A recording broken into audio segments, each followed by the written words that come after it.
जी, हिंदी में बताइए। आज सुनेत्रा पवार उप मुख्यमंत्री के तौर पर आपके कैबिनेट मंत्रिमंडल में शामिल हुई, कैसे आज? देखिए, आज अजीत दादा के दुखद निधन के बाद आज हमारी मंत्रिमंडल की ये पहली बैठक थी। इस बैठक में हमने स्वर्गीय अजीत दादा जी को श्रद्धांजलि अर्पित की। आज श्रीमती सुनेत्राताई पवार, इनकी भी पहली मंत्रिमंडल बैठक थी। चूँकि आज शोक प्रस्ताव था, इसलिए हमने केवल शब्द सुमनों से उनका बैठक में स्वागत किया है। मुझे अपेक्षा है कि उनके नेतृत्व में राष्ट्रवादी कांग्रेस पार्टी बहुत अच्छे तरीके से वे आगे ले जाएंगी।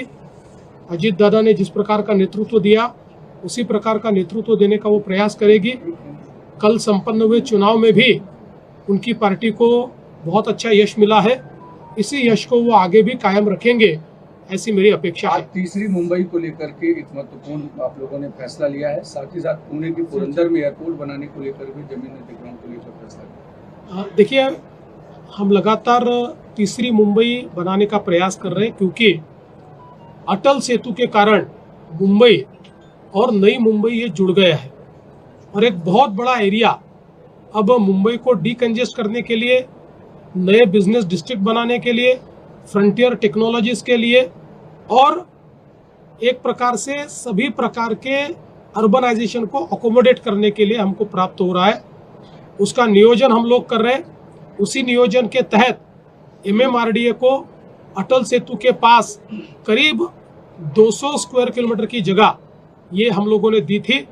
आज उस जगह में किस प्रकार से वो विकास करे, अगर उसको एक्विजिशन करना है तो उसके अलग अलग जो मेथोडोलॉजी है, जो आज जिस प्रकार से सिडको ने लोगों को साथ में लेकर अपना भी विकास किया और लोगों का भी विकास किया, जो सिडको की पॉलिसी है, उसके साथ साथ MIDC की एक पॉलिसी है जिसमें पास थ्रू एक्विजिशन होता है। मतलब एक्विजिशन जिनके लिए करते हैं वो सीधे पैसे उसके देते हैं। ऐसे सारी प्रकार की पॉलिसीज ये MMRDA को हमने लागू कर दी है।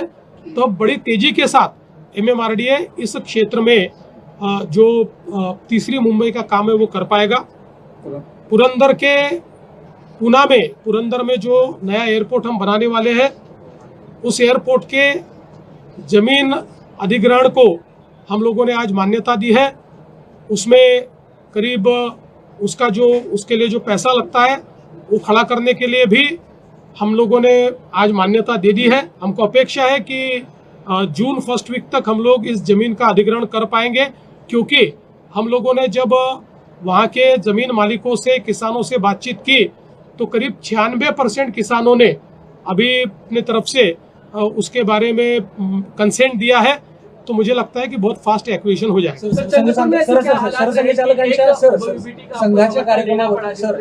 देखिए, अभी तो मैं कैबिनेट में था तब मुझे ये मैसेज आया है हमारे सुधीरभाऊ मुनगंटीवार जी का और किशोर जोरगेवार जी का कि चंद्रपुर में भारतीय जनता पार्टी के मेयर बने हैं। हमारी महिला मेयर है, मैं उनको बहुत बहुत बधाई देना चाहता हूं। अभी इससे ज़्यादा मेरी कोई बातचीत हुई नहीं, क्योंकि आप लोगों ने कैबिनेट के तुरंत बाद मुझे पकड़ के यहाँ लाया है, तो मैं पूरी जानकारी लूंगा, उसके बाद आपसे बात करूंगा। संघाच्या कार्यक्रमावरती राज ठाकरेंनी टीका केली आहे। सरसंघचालकांनी मराठी भाषेसंदर्भात जे विधान केलं होतं ते कुठेतरी त्याला कुठून काढले आणि जी मंडळी कार्यक्रमाला उपस्थित राहिली होती ती मोदी सरकारच्या भीतीमुळे उपस्थित राहिली होती, असं त्यांनी म्हटलं। माझं तर अगदी स्पष्ट मत आहे की ज्या लोकांना निमंत्रण मिळालं नाही त्यांना वाईट वाटतंय आणि म्हणून ज्यांना निमंत्रण मिळालं त्यांच्यावर ते टीका करतायत। मला असं वाटतं की संघाचे 100 वर्ष पूर्ण झाले। 100 वर्ष पूर्ण झाल्याबद्दल संघाच्या संदर्भात लोकांना वाद अपवाद किंवा स्पष्ट माहिती मिळावी, लोकांच्या मनातले प्रश्न दूर व्हावेत, याकरता समाजातल्या विविध क्षेत्रातले, विविध जाती समाजाचे, विविध उद्योगातले असे सगळे लोक त्या ठिकाणी निमंत्रित केले होते। आणि आपण बघितलं असेल तर बहुतांश लोक असे होते की ज्यांचा कधीही संघाशी संबंध आलेला नाही आणि विशेषतः 2 दिवस माननीय पूजनीय सरसंघ चालकांनी केवळ मार्गदर्शन केलं नाही, तर आलेल्या प्रत्येक प्रश्नाला उत्तर दिलं आणि जी उत्तरं त्या ठिकाणी आलेली आहेत त्यामुळे संघ विरोधी प्रचार करणाऱ्यांची दुकानं बंद होणार असल्यामुळे आता अनेकांना कोणाला तळमळ वाटते, कोणाला मळमळ वाटते, वेगवेगळ्या गोष्टी होत आहेत. त्यामुळे अनेक लोक बोलून राहिलेले आहेत. मला असं वाटतं की या संदर्भात त्यांची असूया एवढीच असावी सगळ्यांची की आम्हाला का बोलवलं नाही. आज आरएसएस को लेकर जिस तरीके से राज ठाकरे की टिप्पणी कैसे देखते हैं उसे? कि राष्ट्रीय स्वयंसेवक संघ को 100 वर्ष पूर्ण हुए, इसके उपलक्ष्य में अलग अलग महानगरों में पूजनीय सरसंघ चालक जी के लोगों के साथ संवाद के कार्यक्रम हुए. इसमें केवल एक तरफा संवाद नहीं हुआ, पूजनीय सरसंघ चालक जी ने लोगों के मन में हमारे देश के बारे में, हमारी संस्कृति के बारे में, संघ के विचार के बारे में, संघ के प्रकल्पों के बारे में जो शंकाएं थी, सूचनाएं थी, उन सभी को सुना और उसका जवाब भी उन्होंने दिया. हर प्रश्न का जवाब उन्होंने दिया. संघ के बारे में जो भ्रांतियां थी उसको भी दूर करने का काम पूजनीय सरसंघ चालक जी ने किया. मैं ऐसा मानता हूं कि ऐसा अमूमन होता नहीं है कि कोई इस प्रकार का संगठन अपने विचारों से परे लोग या जिनका अपने साथ कोई संबंध नहीं आया ऐसे लोगों को निमंत्रित करके उनसे सवाल जवाब करे, और वो भी संघ जैसी दुनिया की सबसे बड़ी स्वयंसेवी संस्था के प्रमुख अगर इस काम को करते हैं तो मैं ऐसा मानता हूं कि अपने आप में एक बहुत महत्वपूर्ण इस प्रकार का कार्यक्रम था. और जो लोग इस पर टीका टिप्पणी कर रहे हैं, मेरा तो अपना मानना यह है कि चूंकि उनको निमंत्रण नहीं मिला इसलिए उनके पेट में डर है. छत्रपती संभाजी महाराज यांच्या नावाने जे विमानतळ नव्याने पुरंदर येथे होणार आहे त्याच्या भूमी अधिग्रहणाला मान्यता दिलेली आहे आणि त्याकरता जो काही निधी आहे तो निधी उभारण्याकरता देखील मान्यता दिलेली आहे. या संदर्भातली प्रोसेस आम्ही जवळपास अंतिम टप्प्यात आणलेली आहे. एकूण 96% लोकांनी कन्सेंट दिलेला आहे. त्यामुळे आता लगेच प्राइस निगोसिएशन करून कन्सेंट पद्धतीनं जमीन अधिग्रहण केलं जाईल. ज्यांची कन्सेंट आली नाही त्यांचे काही कायदेशीर अडचणी दिसत आहेत त्या देखील आम्ही दूर करू आणि साधारणपणे 1 जूनपर्यंत हे भूमी अधिग्रहण करावं असा आमचा प्रयत्न आहे. तशी 6 महिन्याचा अवधी आम्ही दिलेला असला तरी 1 जूनपर्यंत हे अधिग्रहण करण्याच्या संदर्भात निर्देश दिलेले आहेत. MMRDA ला अटल सेतूच्या जवळ प्लॅनिंग अथॉरिटी म्हणून जी काही जागा आपण दिलेली आहे, आज त्या ठिकाणी सिडको आणि MIDCचे रूल्स लागू करून त्यांना जमीन ॲक्वायर करता येईल अशा प्रकारची मान्यता मंत्रिमंडळाने दिली आहे. यामुळे तिसरी मुंबई ही जी आपली संकल्पना आहे या संकल्पनेला मोठ्या प्रमाणात चालना मिळेल आणि अत्यंत वेगाने हे काम आपल्याला करता येईल.